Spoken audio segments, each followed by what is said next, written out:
Hello dear. इस video के अंदर मैं आपको करवाने वाला हूं एवरेज के quick revision points. Quick revision points इसलिए क्योंकि किसी भी टॉपिक के जो क्विक रिवीजन पॉइंट्स हैं वो उस चैप्टर को बहुत ही अच्छे स्ट्रक्चर में और बहुत ही अच्छे कंसेप्चुअली एक कंप्लीटनेस के अंदर उसको बहुत ही कम टाइम के अंदर रिवाइज करवा देते हैं। और कॉन्फिडेंस बिल्डिंग पॉइंट इसलिए क्योंकि जब आपको पता लगेगा कि भाई इस टॉपिक के अंदर सिस्टमेटिक वे से सिर्फ यही पॉइंट है, अगर इनके बेसिक्स को और कंसेप्ट्स को मैं बिल्कुल क्लैरिटी से समझ लूँ तो उसके अलावा उस टॉपिक के अंदर आपको कुछ नहीं चाहिए। कोई भी क्वेश्चन आएगा तो वो उन्हीं पॉइंट से मिलकर बना होगा या फिर किसी इंडिविजुअल पॉइंट से बना होगा। ठीक है, तो चलिए स्टार्ट करते हैं। सबसे पहला पॉइंट है, आपको पता होना चाहिए मीनिंग ऑफ एवरेज, कि भाई एवरेज है क्या। जैसे कि मैंने आपको बताया था कि भाई एवरेज है इक्वल डिस्ट्रीब्यूशन। अगर आपको एवरेज एज निकालनी है किसी फैमिली की तो मतलब उस फैमिली की सारी एज को इकट्ठा करो और जितने भी बंदे हैं उनमें बराबर बराबर बांट दो। तो इसी तरह से जो एवरेज का फॉर्मूला है वो बना कि कुछ भी वैल्यूज की आपको एवरेज निकालनी है, औसत निकालनी है, वो क्या है, that is sum of values, कि जितनी भी वैल्यूज हैं उन सबको इकट्ठा करो और फिर बराबर बराबर बांट दो। मतलब divided by number of values, हर एक वैल्यू के पास बराबर बराबर हमने बांट दी, तो वो क्या हो गई उनकी एवरेज, कि सबके हिस्से में कितना आया। ठीक है, अगर आपने अपनी फैमिली की एवरेज निकालनी है, एवरेज इनकम, तो सबकी इनकम को अपने पास लो, फिर बराबर बराबर बांट दो सब में, वो क्या हो जाएगी आपकी फैमिली की एवरेज इनकम, मतलब कि इनकम ऑन इक्वल डिस्ट्रीब्यूशन। तो भाई अगर हमने इनकम को ही बराबर बराबर बांटना है तो इसी के साथ एक और पॉइंट आ जाता है कि हम एवरेज को, जरूरी नहीं है अब आपकी फैमिली के सारे रुपए लेकर फिर उस एवरेज को कैलकुलेट करें फिर उन रुपयों को बांटें, नहीं, ऐसा ज़रूरी नहीं है। हम क्या कर सकते हैं, हम कोई सेंट्रल वैल्यू ले सकते हैं। जैसे मैंने कंसेप्ट के अंदर बताया कि जैसे यहाँ पर मैंने ले लिया 100 और मैं सिर्फ ये देख लेता हूँ कि ये जो फैमिली मेरे सामने है, इनकी जो एक्स्ट्रा इनके पास जो रुपए बच गए हैं, मैंने इन सब के पास 100 रहने दिए, तो जो भी एक्स्ट्रा इनके पास बच गए हैं वो ये मेरे को देंगे और मैं उस तरीके से बांट दूंगा। ठीक है, तो देखो सबके पास मैंने 100 रहने दिए हैं। पहले वाला बंदा मेरे को 15 रुपये देगा, दूसरे वाला मुझे -2 रुपये देगा। मैथमेटिकली तो -2 देगा, ऐसा बोल सकते हैं। ये वाला 4 देगा, ये वाला -17, ये वाला +7, ये वाला +1। तो देख लेते हैं इन सब बंदों ने अपने पास 100 रुपये रख के मेरे को कितने रुपए दिए। तो भाई ये हो गए हैं 17 और 2 19 और 15 और 4 19, तो ये तो खत्म हो गया अभी सारा। तो मेरे पास कुल मिले 8 रुपये और टोटल कितने बंदे हैं, 1 2 3 4 5 6, तो 8/6 मतलब 1/2/3। तो इन सब के पास 100 रुपये थे, इन सब ने मिलकर मेरे को 8 रुपये दिए, मैंने वो भी इन लोगों में बांट दिए, तो सबके हिस्से में आए 1.66, तो एवरेज हो गई 101.66। तो मतलब कि हम कोई भी सेंट्रल वैल्यू लेकर भी एवरेज निकाल सकते हैं। तो पॉइंट नंबर 2 है चेंज इन एवरेज। तो चेंज इन एवरेज 3 तरीकों से हो सकता है। एक तो addition of a new item in the list, list के अंदर कोई नया बंदा आए, पहले ही हमने कोई लिस्ट है उसकी एवरेज निकाल रखी है लेकिन अब कोई नया नंबर आना चाहता है, या फिर ऑलरेडी जो नंबर हैं हमारी लिस्ट के अंदर जिनकी हमने एवरेज निकाल रखी है उसमें से कोई बाहर जाना चाहे, या फिर लिस्ट के अंदर जो आइटम है उसके साथ कोई दूसरा आइटम रिप्लेसमेंट करना चाहे। तो एक एक करके करते हैं। देखो एडिशन जब होता है तो क्या फ़र्क पड़ता है। देखो भाई ये हमारे सामने है कुछ 5 बंदे, तो मान लो इन 5 बंदों के पास इतने इतने रुपए हैं, इनकी एवरेज निकालते हैं तो सबके पास 40 रुपये बच जाते हैं। और यहाँ पर एफ जो है वो इस फैमिली को ज्वाइन होना चाहता है। तो सबसे पहला पॉइंट, जब एवरेज जितना बंदा आता है तो एवरेज के अंदर कोई चेंज नहीं होगा। जब एवरेज जितना बंदा ज्वाइन होएगा तो अगर मान लो जी भी है वो भी ज्वाइन होना चाहता है तो ये भी एवरेज जितना है, एवरेज जितने रुपए लेके आ रहा है तो भी एवरेज में कोई चेंज नहीं होएगा चाहे कितने भी बंदे ज्वाइन हो जाए। लेकिन मान लो अभी जो एफ है वो 46 रुपये लेके आ रहा है, तो यहाँ पर पॉइंट है एवरेज से जितना भी ये ज़्यादा लाएगा, कोई भी बंदा एवरेज से जितना भी ज़्यादा लाएगा वो कितने बंदों में बटेगा, उस बंदे के ज्वाइन होने के बाद की बात हो रही है ना। एवरेज से ज़्यादा लाकर ये ज्वाइन हो चुका है तो भाई उस बंदे को मिलाकर जितने भी बंदे होंगे वो ज़्यादा सब में बटेगा और जितना भी सबको मिलेगा एवरेज पहले से उतनी बढ़ जाएगी। एक तो ये पॉइंट हो गया। और अगर कोई बंदा एवरेज से कम लाता है तो वो एवरेज से जितने भी कम लाया है उतने का नुकसान सबको झेलना पड़ेगा। किन सबको? बिकॉज वो बंदा ग्रुप के अंदर ज्वाइन हो चुका है, ठीक है, तभी तो नुकसान हुआ है ना। तो उस बंदे को मिलाकर पर हेड बांटा जाएगा वो नुकसान। यहाँ पर 6 बंदे हो गए इसको मिलाकर, 5 पहले हैं, ये छठा है, तो सबके हिस्से में 2 का नुकसान आ जाएगा, तो एवरेज 2 कम हो जाएगी, यानी कि 38। तो ये तो हो गया भाई नए आइटम के एडिशन का। अब हम बात करते हैं removal of an item from the list. तो देखो हमारे सामने ये 5 बंदे हैं और इनके पास इतने इतने रुपए हैं, ऑन एन एवरेज सबके पास इतने रुपए हैं, ये इनकी एवरेज है। अगर यहाँ से ये जो बी बंदा है ये जाना चाहता है, तो भाई एवरेज के ऊपर कुछ भी फर्क नहीं पड़ेगा। एवरेज जितनी वैल्यू को अगर हम लिस्ट से निकालते हैं तो कोई चेंज नहीं आता, चाहे एक वैल्यू को निकाल दो, 2 को निकाल दो या 100 को निकाल दो, ठीक है। लेकिन अगर इसकी जगह ए जाना चाहिए, ए जाना चाहता है, तो अगर कोई एवरेज से कम वाला बंदा जाना चाहता है, एवरेज का मतलब होता है कि उसके हिस्से में 40 रुपए आ रहे हैं, एवरेज से कम वाला बंदा बाहर जाना चाहता है तो हमें फ़ायदा होगा, क्योंकि उसके हिस्से में 40 रुपये आ रहे हैं लेकिन वो सिर्फ 28 लेकर बाहर जा रहा है, तो भाई 12 रुपये का हमें फ़ायदा हो जाएगा। जब एवरेज से छोटा नंबर आता है ना तो नुकसान होएगा, लेकिन जब एवरेज से छोटा नंबर चला जाएगा तो जितना भी जो छोटा है, यहाँ पर 12 छोटा है, उतने का नुकसान होगा, और ये नुकसान उतने का फ़ायदा होगा, और ये फ़ायदा जितने भी लोग बच जाएंगे वो इसको एंजॉय करने वाले हैं। तो पर हेड यहाँ पर जो भी फ़ायदा होगा एवरेज उतनी बढ़ जाएगी। देन अगर कोई ऐसा नंबर ग्रुप को छोड़ना चाहता है जो एवरेज से बड़ा है, उसके हिस्से में 40 आता है लेकिन वो ज़्यादा लेकर जा रहा है, तो वो एवरेज से जितना भी ज़्यादा लेकर जा रहा है भाई उतना नुकसान हो जाएगा हमें, और उस नुकसान को कितने लोग झेलेंगे? जितने भी लोग बच जाएंगे ग्रुप में तो वही बच गए, वही झेलेंगे, तो सबके हिस्से में जितना भी नुकसान आएगा एवरेज उतनी ही कम हो जाएगी। क्लियर है? देन अब हम बढ़ते हैं रिप्लेसमेंट ऑफ एन आइटम की तरफ। तो भाई मान लो हमारे पास ये 5 बंदे हैं एक फैमिली में, उनके पास इतने इतने रुपए हैं, तो ऑन एन एवरेज सबके पास 40 रुपए हैं। तो अब क्या हो रहा है कि भाई ई की जगह पर एफ आना चाह रहा है, ई बाहर जाना चाह रहा है, एफ अंदर आना चाह रहा है। तो भाई जितने वैल्यू वाला बंदा बाहर जा रहा है उतनी ही वैल्यू वाला बंदा अगर अंदर आ रहा है तो फर्क ही क्या आएगा, कॉमन सेंस की बात है।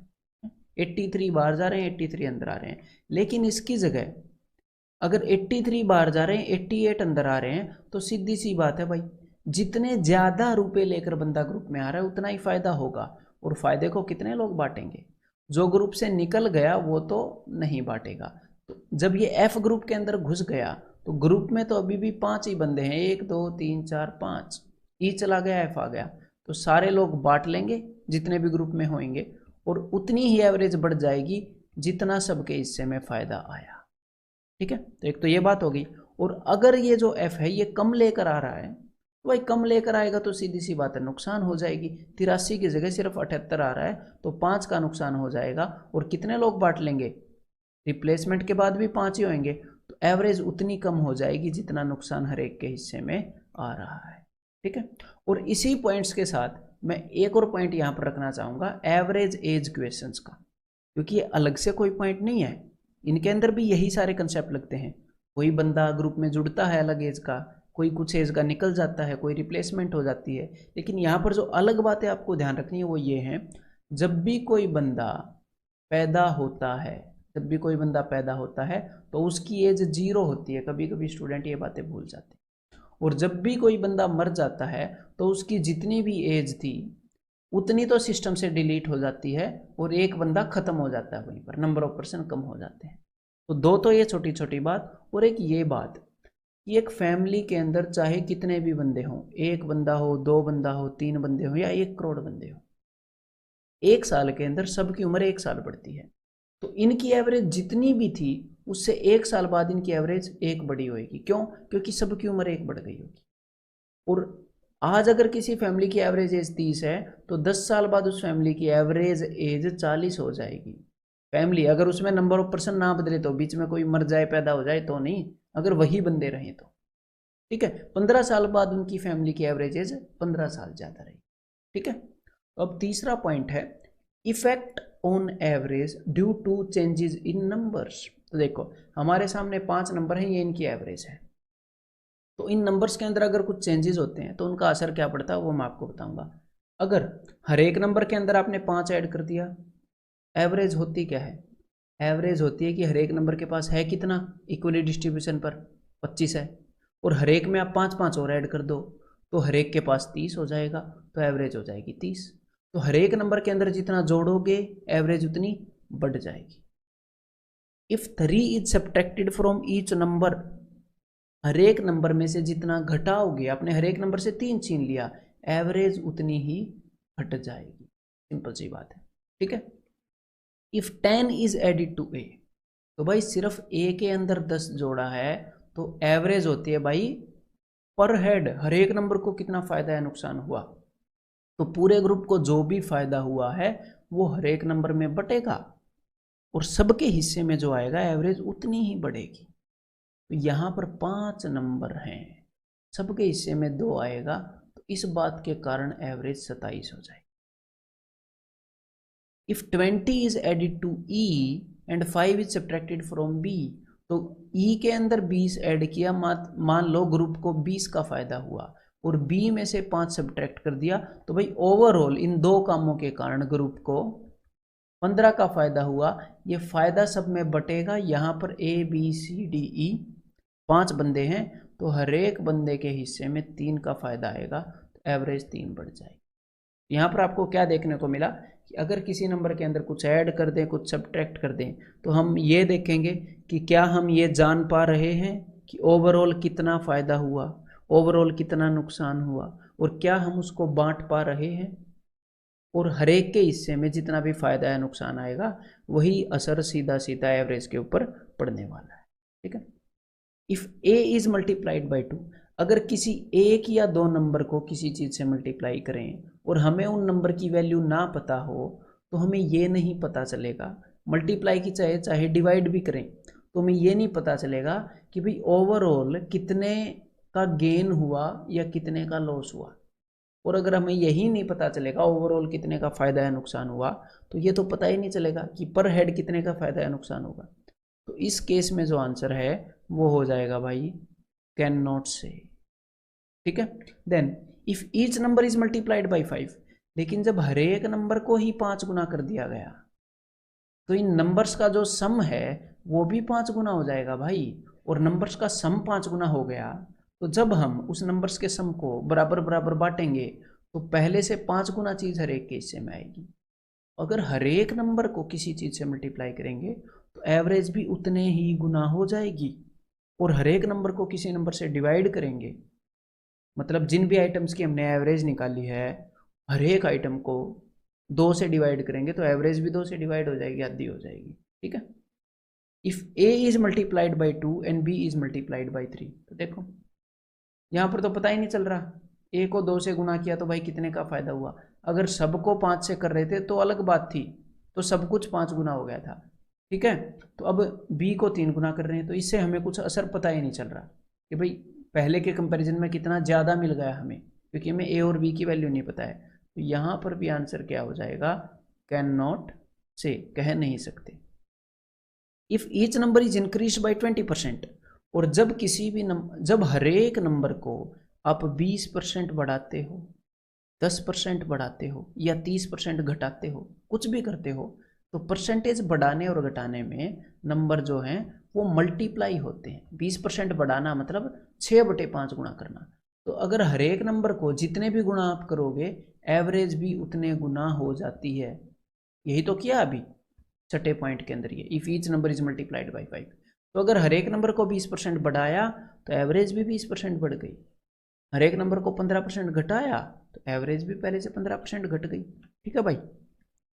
If 10 is added to each number after multiplying each number by 3, देखो जब हर एक नंबर को 3 से मल्टीप्लाई किया एवरेज भी 3 गुना हो गई, और उसके बाद इसने हर एक नंबर में 10 जोड़ दिया तो भाई एवरेज भी 10 बढ़ गई। हर एक नंबर के अंदर जितना भी जोड़ेगा एवरेज उतनी बढ़ जाएगी, ठीक है। अब हमारे सामने है चौथा point, average of numbers in AP.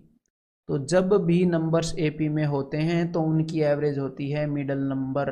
बात ध्यान रखो, average of numbers in AP is given by middle number.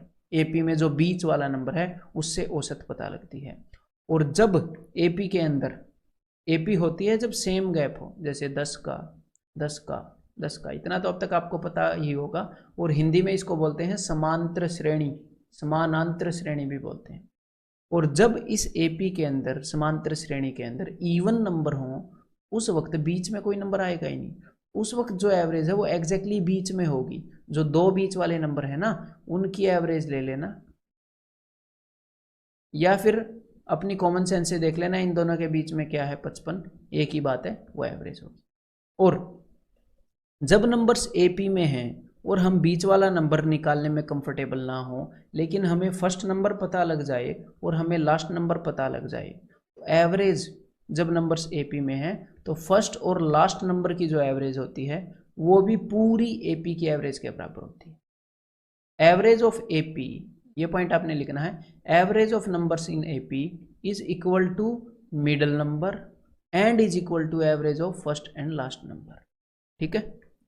अब हमारे सामने पांचवा point, sum of deviations from average is zero. जब अलग अलग नंबर का एवरेज से डेविएशन, डेविएशन मतलब कि कितना अंतर है, वो हम जोड़ते हैं हर एक नंबर का, तो सारे नंबरों का मिलाकर जीरो होता है।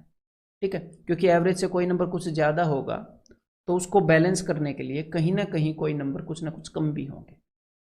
तो यहाँ पर आपने ई निकालना है, तो कैसे निकालोगे, देखो ये नंबर एवरेज से 7 कम है, तो मैं नंबर के साथ ही लिख लेता हूँ। तो ये 7 कम है, ये भाई 5 ज़्यादा है, ये 1 कम है, ये 10 कम है। तो देखो इन सब का सम देख लेते हैं। सब का सम मतलब जो ई है, ई की डेविएशन का सम मिलाकर जीरो आना चाहिए था टोटल। ई की जो भी डेविएशन आएगी ना यहाँ पर, इन सब का देख लेते हैं एक बार ई की को हटा के। तो 7 और 1 8, तो माइनस का 8 मैं हटा रहा हूँ, प्लस के 10 की जगह सिर्फ 2 बच जाएगा, तो 5 और 2 7।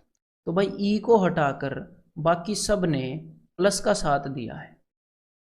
तो भाई ई की डेविएशन ऐसी क्या होगी कि सबका सम जीरो आ जाए, तो पक्का -7 होगी। तो 35 - 7 ये क्या है भाई, ये 28 है। ठीक है। और इसी तरह का एक और क्वेश्चन कि अगर ये 9 नंबर है, इनकी एवरेज 187 है और पहले 3 नंबर की एवरेज 193 है, अगले 4 नंबर की एवरेज 183 है, तो हमने अगले 2 नंबर की एवरेज बतानी है। तो देखो एवरेज से इनकी डेविएशन कितनी है, कितने ज़्यादा हैं, ये एवरेज से 6 ज़्यादा है। ऐसे ऐसे कितने नंबर हैं, 3, तो अब तक 18 ज़्यादा। अगले जो 4 नंबर हैं वो एवरेज से 4 कम हैं।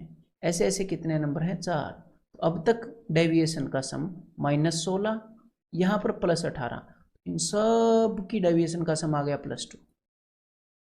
तो भाई सब की डेविएशन मिलाकर ये जो स्टार्टिंग वाले हैं इनकी भी और इनकी भी जीरो आना चाहिए। तो अगर इनकी +2 है तो इनकी पक्का -2 होगी, मतलब ये इनकी जो एवरेज है ये दोनों एक एक कम होंगे, तो इनकी एवरेज से एक एक कम होएगी, 186 होएगी। इनकी एवरेज, इनकी जो डेविएशन वो -2 आ रही है, तो 2 नंबर है तो एवरेज से एक कम है। ठीक है भाई, तो दैट्स इट। अब आपने करना क्या है भाई, एग्जाम से 1 महीना पहले इन पॉइंट्स को आपने डेली रिवाइज करना स्टार्ट करना है। अगर 1 महीना नहीं तो एटलीस्ट 15 दिन पहले तो आपने इनको पक्का डेली रिवाइज करना है।